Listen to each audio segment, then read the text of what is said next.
सगळ्यांना नमस्कार. मी राजन केशवराव जगदाळे. आम्ही सकाळी मॉर्निंग वॉकला इथे लोक येत असतोय.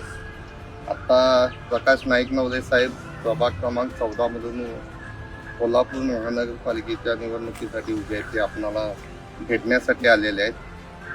मी त्यांच्याबद्दल 1-2 शब्द सांगतो. मग आत्ता ज्या दादांनी आपल्या अडचणी सांगितल्या मला खात्री आहे ते डेफिनेट आपल्या त्या दूर करतील.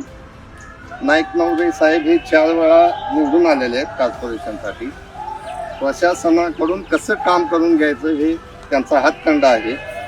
जर समजा आपण म्हणजे माझं एक उदाहरण सांगतो. आपण ज्यावेळी कॉर्पोरेशनमध्ये कामाला जातो तिथले ऑफिसर म्हणा तिथला स्टाफ म्हणा आपल्याला तितका कोऑपरेट करत नाही. त्याची वेगवेगळी कारणं आहेत. त्याला काय आपण इतकी आत्ता त्याच्या खोलात जायला नको.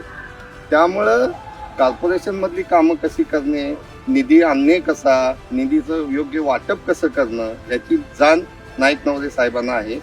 ते आपणाला भेटायला आलेले आहेत. माझी अशी विनंती आहे की आपण सर्वांनी त्यांना मदत करून निवडून दिली. जय हिंद, जय महाराष्ट्र. थँक्यू.